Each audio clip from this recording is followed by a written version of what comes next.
ओम शांति। आज 24/8/2026 के महावाक्य प्रातः मुरली। ओम शांति। बाप दादा मधुबन। बाबा ने कहा, मीठे बच्चे, सुख देने वाले बाप को बहुत बहुत प्यार से याद करो। याद बगैर प्यार नहीं हो सकता। कभी किसी से हम रिश्ता बनाते हैं तो पहले उसको याद करना पड़ता है, और याद में पहले उसके गुण, उसके साथ बिताया समय, विशेषताएं, तब जाके फिर प्यार पैदा होता है। इसी तरह से भगवान को भी याद करने के लिए परमात्मा के साथ हमारा संबंध क्या है, परमात्मा से हमें मिलता क्या है, कहाँ रहता है, ये सारा कुछ जब हम स्मृति में लाते हैं तो बहुत बहुत प्यार आने लग जाता है। तो बाबा कहते बहुत बहुत प्यार से याद करो। तो याद बगैर प्यार नहीं हो सकता। याद करेंगे उनके गुणों को, विशेषताओं को, उनके धाम को, तभी प्यार बनेगा। प्रश्न है, बाप बच्चों को रोज़ रोज़ याद का अभ्यास करने का इशारा क्यों देते हैं? उत्तर है, क्योंकि याद से ही आत्मा पावन बनेगी, याद से ही पूरा वर्षा ले सकेंगे, आत्मा के सब बंधन खलास हो जाएंगे, विकर्मों से मुक्त हो जाएंगे, सजाओं से छूट जाएंगे। जितना याद करेंगे उतना खुशी रहेगी, मंजिल समीप अनुभव होगी, कभी भी थकेंगे नहीं, बेहद का सुख पाएंगे। इसलिए याद का अभ्यास ज़रूर करना है। एक एक पॉइंट जो है ये अंदर तक समा लेनी है कि क्या होता है याद से फ़ायदा, आत्मा को कितना कुछ मिल रहा है, सजा से छूट रही है, बंधन खलास हो जाएंगे, मंजिल समीप अनुभव होगी, खुशी रहेगी, तो सजाएं छूट जाएंगी, ये सारा कुछ बेहद का सुख मिलेगा। तो हमें बाबा कहते हैं याद का अभ्यास ज़रूर करना है। आज का गीत है, बचपन के दिन भुला ना देना। अमृत वेले में ये संगम युग चल रहा है ना, संगम युग में ये अमृत वेला चल रहा है। हमारे लिए तो ये बचपन है, तो भगवान मिला है, हम उनके बच्चे बने हैं, तो ये भुला ना देना। ओम शांति। मीठे मीठे रूहानी बच्चों ने गीत की लाइन का अर्थ समझा। पहले ही आपको बता दिया कि हमारा ये बचपन चल रहा है। अभी जीते जी तुम बेहद के बाप के बने हो। माना शरीर के नाते तो कोई बूढ़ा भी है, कोई बच्चा भी है, जवान भी है, लेकिन आत्मा के नाते सभी के सभी अभी बेबी हैं, बचपन है सभी का। तो बाबा कहते सभी तुम बेहद के बाप के बने हो। सारा कल्प तो हद के बाप के बने हो, सतयुग में भी हद के बाप के बनते हो। अभी सिर्फ तुम ब्राह्मण बच्चे बेहद के बाप के बने हो। तुम जानते हो बेहद के बाप से हम बेहद का वर्षा ले रहे हैं। लौकिक बाप को हद का बाप कहते हैं, लेकिन इस समय ये रूहानी बाप, पारलौकिक बाप, जो परम पिता परमात्मा शिव है, ये हमारा बेहद का बाप है, और वर्षा भी बेहद का देगा। माना उसके पास जो खजाने, प्रॉपर्टी हैं, वो भी हमें बेहद की मिलती है। अगर बाप को छोड़ा तो बेहद का वर्षा मिल नहीं सकेगा। भले तुम समझाते हो, परंतु थोड़े में तो कोई राज़ी नहीं होता। पर मनुष्य धन बहुत चाहते हैं, धन के सिवाय सुख नहीं हो सकता। धन भी चाहिए, शांति भी चाहिए, निरोगी काया भी चाहिए। तुम बच्चे ही जानते हो दुनिया में आज क्या है, कल क्या होना है। विनाश तो सामने खड़ा है, और कोई की बुद्धि में ये बातें नहीं हैं। क्यों? क्योंकि दुनिया में तो इस समय सब लोग दुखी दुखी हैं। चाहते ये हैं कि निरोगी काया मिले, सुख भी मिले, धन भी मिले, शांति भी मिले, संबंध भी अच्छे हों, लेकिन है नहीं है कुछ भी। तो बाबा कहते हैं क्यों? विनाश सामने खड़ा, क्योंकि इस समय सृष्टि चक्र पूरा हो गया है। अगर समझें भी विनाश सामने खड़ा है तो क्या करना है ये नहीं जानते। चलो ये भी अगर किसी को समझ में आ गया तो करना क्या वो नहीं जानते।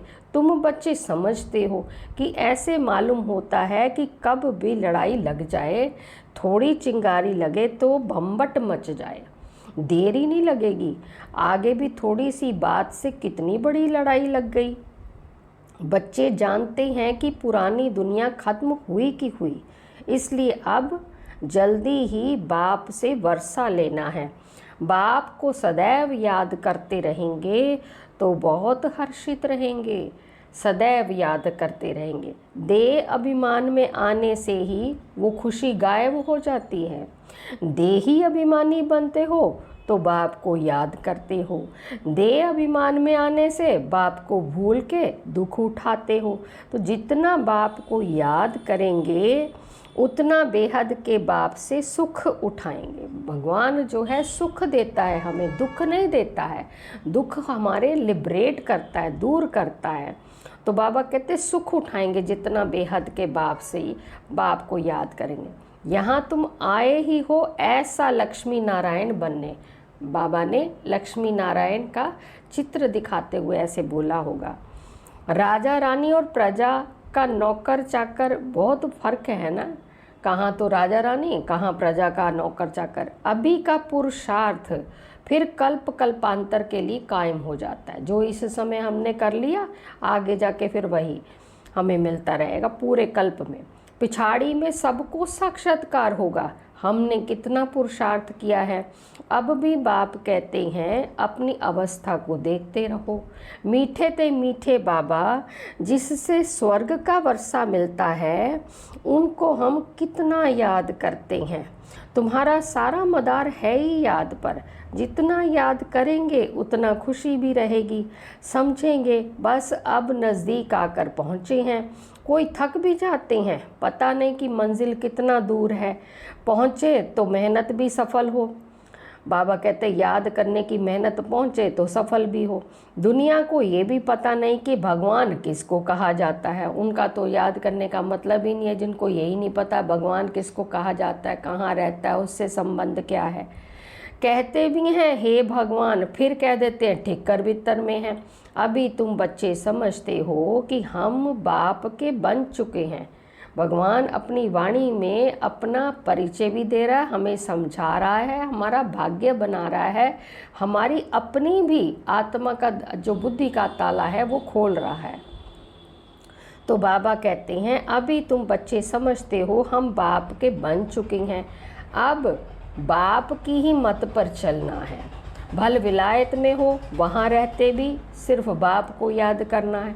तुमको श्रीमत तो मिली है, आत्मा तमो प्रधान से सतो प्रधान, सिवाय बाप की याद के हो ही नहीं सकती। तुम कहते हो बाबा हम आपसे पूरा वर्षा लेंगे। जैसे हमारा बाबा वर्षा लेते हैं, हम भी पुरुषार्थ कर उनकी गद्दी पर ज़रूर बैठेंगे। हमारा बाबा कौन है? ब्रह्मा बाबा। मम्मा बाबा राज राजेश्वर राज राजेश्वरी बनते हैं तो हम भी बनेंगे। इम्तिहान तो सबके लिए एक ही है। तुमको बहुत थोड़ा सिखाया जाता है, सिर्फ बाप को याद करो। इसको कहा जाता है सहज राजयोग बल। तुम समझते हो योग से बहुत बल मिलता है। हम कोई विकर्म करेंगे तो सजा बहुत खाएंगे, पद भ्रष्ट हो पड़ेगा। याद में ही माया विघ्न डालती है। तुम जानते हो हम पावन दुनिया में जा रहे हैं। जो ब्राह्मण बनेंगे वही निमित्त बनेंगे। ब्रह्मा मुख वंशावली ब्राह्मण बनने बगैर तुम बाप से वर्षा ले नहीं सकते। भगवान ने ब्रह्मा जी के द्वारा सृष्टि रची है तो पहले ब्रह्मा को अडॉप्ट करके ब्रह्मा नाम दिया। तो ब्रह्मा के मुख से जिन जिन को अडॉप्ट करके बाबा अपना वर्षा दे रहे हैं वो सारे ब्राह्मण बनते जाएंगे। सारी दुनिया ही ब्राह्मण बनेगी। लेकिन जैसे जैसे बनते जाएंगे वैसे वैसे वर्षा मिलेगा। नहीं कोई बना होगा तो उसको अभी तक नहीं समझ में आएगा, बुद्धि का ताला नहीं खुलेगा। इसीलिए ये ज्ञान जो है पूरी दुनिया में, ऑल इन द वर्ल्ड में अपना, चाहे टीवी चैनल द्वारा, चाहे अपना यूट्यूब में, चाहे कैसे भी, चाहे मुरलियों के द्वारा, कागज़ में है, चाहे क्लासेस में और सेंटर्स पे तो चलता ही है। तो सबको ही बाबा ज्ञान का ये ऑफ़र दे रहा है कि भगवान को समझ लो, अपने आप को समझ लो, उनसे मिलने वाली प्रॉपर्टी यानी वर्षा को समझ लो। तो बाबा कहते हैं बाप बच्चों को रचते ही हैं वर्षा देने के लिए। शिव बाबा के तो हम हैं ही, वो नई सृष्टि रचते हैं बच्चों को वर्षा देने के लिए। भगवान के तो हम हैं ही बच्चे, आत्माएं सारे बच्चे हैं ही भगवान के, लेकिन वर्षा वो किस लिए दे रहा है? क्योंकि बच्चे आके सृष्टि पे फिर से पाठ बजाएंगे तो उनको सुख, शांति, ज्ञान, आनंद, पवित्रता, ये सारी चीज़ें चाहिए। तो इसलिए बाबा कहते हैं कि वर्षा देने के लिए रचते हैं। शिव बाबा के तो हम हैं ही, वो नई सृष्टि रचते बच्चों को वर्षा देने के लिए। शरीरधारी को ही वर्षा देंगे, आत्माएं तो ऊपर में रहती हैं, वहाँ तो वर्षे व प्रारब्ध की बात ही नहीं। तुम अभी पुरुषार्थ कर प्रारब्ध ले रहे हो जो दुनिया को पता नहीं है। अब समय नज़दीक आता जाता है, इतला करते रहते हैं कि फलाना अगर ऐसे करेगा तो हम एकदम उनको उड़ा देंगे। वरना आपस में जो लड़ाई वगैरह हो रही है तो एक दूसरे को ऐसे बोलते, उड़ाने की तैयारी हो रही है। बॉम्ब्स आदि कोई रखने नहीं है, तैयारियां बहुत हो रही हैं। ब्रिटिश गवर्नमेंट के समय पाकिस्तान हिंदुस्तान था क्या? लिखा हुआ है यवनों की लड़ाई, पांडव और कौरवों की लड़ाई है नहीं। यवन बरोबर लड़ रहे हैं, बॉम्ब्स भी तैयार हो गए हैं। अभी बाप हमको फरमान करते हैं कि मुझे याद करो, नहीं तो पिछाड़ी में बहुत रोना पड़ेगा। इम्तिहान में ना पास होते हैं तो जाकर डूब मरते हैं गुस्से में। यहाँ गुस्से की तो कोई बात ही नहीं है। पिछाड़ी में तुमको बहुत साक्षात्कार होंगे, क्या क्या हम बनेंगे वो भी पता पड़ जाएगा। बाप का काम है पुरुषार्थ कराना। देखो ना कैसे करवा रहा है, साइंस के माध्यम से भी करवा रहा है और जगह जगह प्रदर्शनियों के माध्यम से करवा रहा है, सेमिनार के माध्यम से करवा रहा है, गांव गांव में जाके लाउड स्पीकर द्वारा पता नहीं कैसे कैसे भगवान अपने बच्चों को पुरुषार्थ करवा रहा है। कहते हैं बच्चे कर्म करते हुए याद करना भूल जाते हो, वह फुर्सत नहीं मिलती है तो अच्छा बैठो।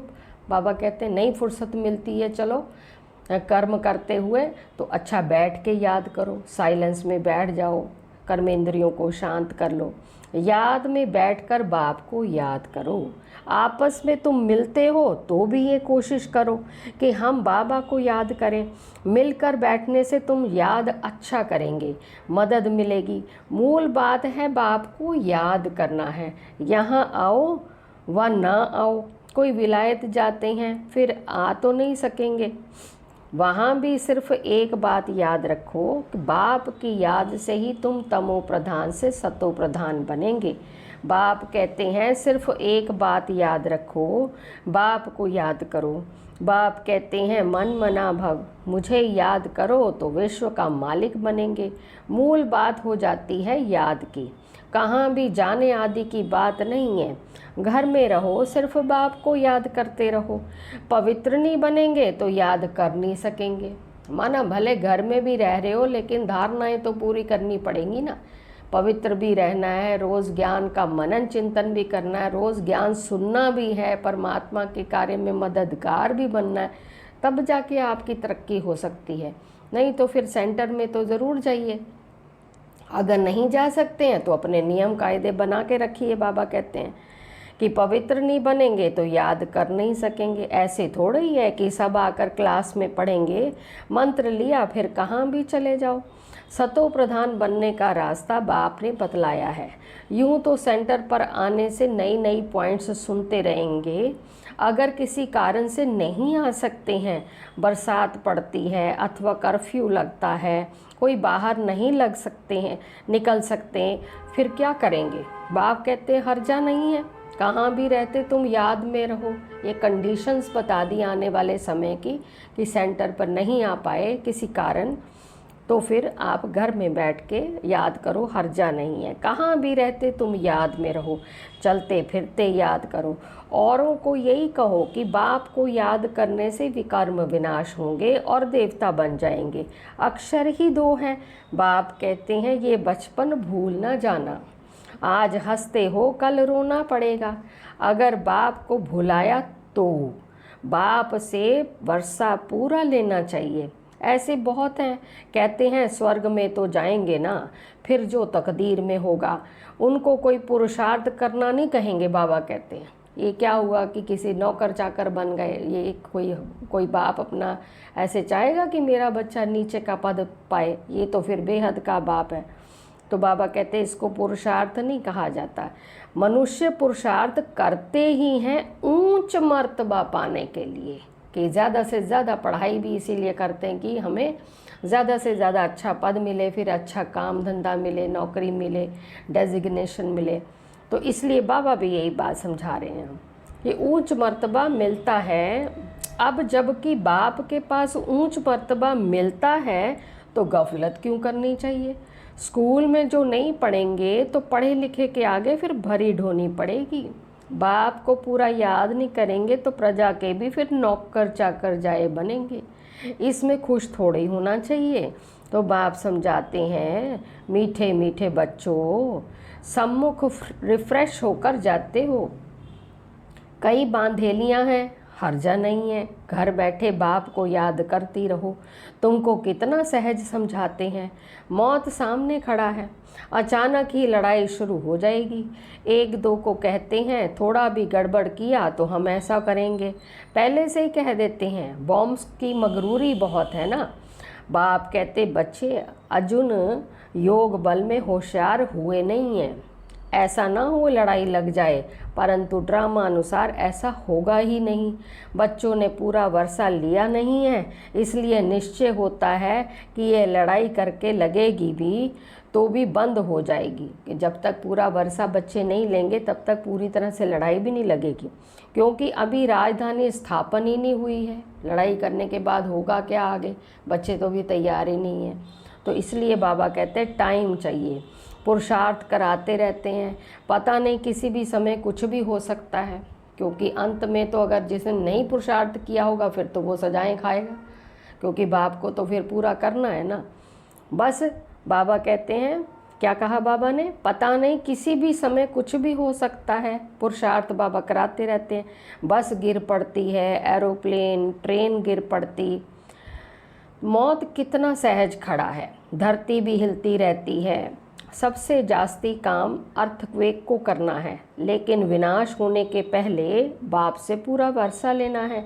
इसलिए बहुत प्रेम से बाप को याद करना है। बाबा आपके बगैर हमारा दूसरा कोई नहीं, सिर्फ बाप को ही याद करते रहो। कितना सहज रीति जैसे छोटे छोटे बच्चों को समझाते हैं, और कोई तकलीफ़ नहीं देता हूँ, सिर्फ याद करो। देखो बाबा हमारा बाप कैसे बोल रहा है, भगवान कैसे बोल रहा है, अपने बच्चों से कैसे बात कर रहा है, कितने प्यार से बात कर रहे हैं कि कोई तकलीफ़ नहीं देता हूँ। और काम चिता पर बैठ जो तुम जल मरे हो, सो अब ज्ञान चिता पर बैठ पवित्र बनो। तुमसे पूछते हैं आपका उद्देश्य क्या है, बोलो उनको। जो सबका बाप है वो कहते हैं माँ में कम याद करो तो तुम्हारे विकर्म विनाश होंगे और तुम तमो प्रधान से सतो प्रधान बन जाएंगे। सर्व का सद्गति दाता एक बाप है। अब बाप कहते हैं सिर्फ मुझे याद करो तो कट उतर जाएगी। एक मुझे याद करो के साथ साथ उन्होंने कितनी सारी बातें आगे जोड़ रखी हैं। विकर्म विनाश हो जाएंगे, सजा से बच जाएंगे, कट उतर जाएगी। तो ये इतना पैगाम तो दे सकते हो ना, माना भगवान को कितनी अपने बच्चों को फिक्र है, बच्चों की फिक्र है ना। खुद याद करेंगे तब दूसरों को याद करा सकेंगे, दूसरे को रुचि से कहेंगे, नहीं तो दिल से नहीं निकलेगा। बाप कहते हैं कहाँ भी हो जितना हो सके सिर्फ याद करो। भल थोड़ी खान पान की तकलीफ आदि होती है, रहना तो घर में ही है। घर में रहते बाप को याद करो, जो मिले उनको यही शिक्षा दो, मौत सामने खड़ा है। बाप कहते हैं तुम सब तमो प्रधान पतित बन पड़े हो, अब मुझे याद करो और पवित्र बनो। आत्मा ही पतित बनी है, सतयुग में होती है पावन आत्मा। बाप की याद से ही आत्मा पावन बनेगी, और कोई उपाय नहीं है। ये पैगाम सबको देते जाओ तो भी बहुतों का कल्याण करेंगे, और कोई तकलीफ़ नहीं देते हैं। पुरुषोत्तम मास में भी जाकर समझाओ कि सबसे पुरुषोत्तम कौन। सतयुग आदि में ये लक्ष्मी नारायण पुरुषोत्तम थे, इन्हों को ऐसा पुरुषोत्तम बनाने वाला अर्थात स्वर्ग की स्थापना करने वाला बाप है। सब आत्माओं को पावन बनाने वाला पतित पावन बाप ही है। सबसे उत्तम से उत्तम पुरुष बनाने वाला है बाप। कितनी बाबा ने क्वालिटीज़ बता दी। जो पूज्य थे वही फिर पुजारी बने हैं। रावण राज्य में हम पुजारी बने हैं, राम राज्य में पूज्य थे। अभी रावण राज्य का अंत है, हम पुजारी से फिर पूज्य बनते हैं। बाप को याद करने का औरों को भी रास्ता बताना है। बुढ़ियों को भी ये सर्विस करनी चाहिए। मित्र संबंधियों को भी बाप का परिचय दो। बोलो शिव बाबा कहते हैं माँ में कम याद करो तो तुम स्वर्ग के मालिक बनेंगे। निराकार शिव बाबा, सर्व का सदगति दाता बाबा सब आत्माओं को कहते हैं। सुन लिया सबने? सब आत्माओं को कहते हैं मुझे याद करो तो सतो प्रधान बन जाएंगे। ये समझाना तो सहज है ना। बुढ़ियाँ भी ये सर्विस कर सकती हैं। मूल बात है ही ये। शादी मुरादी कहाँ भी जाओ कान में ये बात सुनाओ। गीता का भगवान कहते हैं मुझे याद करो। इस बात को सब पसंद करेंगे। जास्ती बोलने की दरकार ही नहीं है। सिर्फ बाप का पैगाम देना है कि बाप कहते मुझे याद करो। इसलिए नॉन बी के भी अगर सुन रहे हैं तो सुन लीजिए कि भगवान कैसे हमारे से पुरुषार्थ करवा रहा है। कितनी बार बोल रहा है कि मैं सारे बच्चों के लिए ऑफ़र कर रहा हूँ। अच्छा, ऐसे समझो भगवान प्रेरणा करते हैं, स्वप्न में साक्षात्कार होता है, आवाज़ सुनने में आता है। बाप कहते हैं मुझे याद करो तो सतो प्रधान बन जाएंगे। तुम खुद भी सिर्फ यही चिंतन करते रहो तो बेड़ा पार हो जाएगा। हम प्रैक्टिकल में बेहद के बाप के बने हैं और बाप से 21 जन्मों का वर्षा ले रहे हैं तो खुशी रहनी चाहिए ना। बाप को भूलने से ही तकलीफ होती है। बाप कितना सहज बतलाते हैं, मुझे याद करो तो सब समझेंगे। इन्हों को रास्ता तो बरोबर राइट मिला है। ये रास्ता कब कोई बता ही ना सके। समय ऐसा होगा जो तुम घर से बाहर नहीं निकल सकेंगे। बाप को याद करते करते शरीर छोड़ देंगे। अंतकाल जो शिव बाबा से मरे वल वल जूनी, तो बाबा कहते फिर नारायण योनि वल वल उतरे। लक्ष्मी नारायण डिनास्टी में आएंगे। घड़ी घड़ी राजाई पद पाएंगे। बस सिर्फ बाप को याद करो प्यार से। याद बगैर प्यार कैसे करेंगे? सुख मिलता है तब याद किया जाता है, सुख मिलता है। बाबा कहते दुख देने वाले को प्यार नहीं किया जाता। बाप कहते हैं मैं तुमको स्वर्ग का मालिक बनाता हूँ, इसीलिए मुझे प्यार करो। बाप की मत पर चलना चाहिए ना। अच्छा, मीठे मीठे सिकी लदे बच्चों प्रति माता पिता बाप दादा का याद प्यार और गुड मॉर्निंग। रूहानी बाप की रूहानी बच्चों को नमस्ते। हम रूहानी बच्चों की रूहानी माता पिता बाप दादा को याद प्यार गुड मॉर्निंग और नमस्ते। शुक्रिया प्यारे मीठे बाबा, शुक्रिया बाबा, शुक्रिया। धारणा के लिए देखो बाबा ने क्या मुख्य सार बताया। नंबर 1, पढ़ाई में कभी गफलत नहीं करनी है। लड़ाई के पहले बाप से पूरा पूरा वर्षा लेना है। नंबर 2, श्रीमत पर बाप को बड़े प्यार से याद करना है। आज का देखो वरदान क्या दे रहे हैं बाबा। संकल्प, वृत्ति और स्मृति से व्यर्थ को समाप्त करने वाले सच्चे ब्राह्मण संपूर्ण पवित्र भव। भगवान को संपूर्ण पवित्रता चाहिए। संकल्प, वृत्ति और स्मृति से व्यर्थ को समाप्त करने वाले सच्चे ब्राह्मण संपूर्ण पवित्र भव। अपने संकल्प, वृत्ति और स्मृति को चेक करो। ऐसे नहीं कुछ गलत हो गया, पश्चाताप कर लिया, माफ़ी मांग ली, छुट्टी हो गई। कितना भी कोई माफ़ी मांग ले, लेकिन जो पाप व व्यर्थ कर्म हुआ उसका निशान नहीं मिटता है। रजिस्टर साफ स्वच्छ नहीं होता है। सिर्फ इस रीति रस्म को नहीं अपनाओ, लेकिन स्मृति रहे कि मैं संपूर्ण पवित्र ब्राह्मण हूँ। अपवित्रता यानी संकल्प, वृत्ति व स्मृति को भी टच नहीं कर सकती है। इसके लिए कदम कदम पर सावधान रहो। छुट्टी नहीं कर लो माफ़ी मांग के। बाबा कहते आज का स्लोगन बाप के साथ को यूज़ करो तो कभी दिल शिकस्त नहीं होंगे। बाप के साथ को यूज़ करो तो कभी दिल शिकस्त नहीं होंगे। ये अव्यक्त इशारे अपवित्रता के बीज को भी समाप्त कर संपूर्ण स्वच्छ पवित्र बनो। पवित्रता का रहस्य प्रैक्टिकल में लाना, अर्थात संकल्प रूप में भी पांचों विकारों पर विजयी बनना। व्यर्थ संकल्प क्रोध भी पैदा करता है, तो काम अर्थात किसी आत्मा के प्रति अगर व्यर्थ दृष्टि जाती है तो उस समय पवित्रता नहीं मानी जाएगी। तो ये व्यर्थ संकल्प बाप के प्यार के पीछे न्यौछावर करो, बाबा कहते हैं। ओम शांति।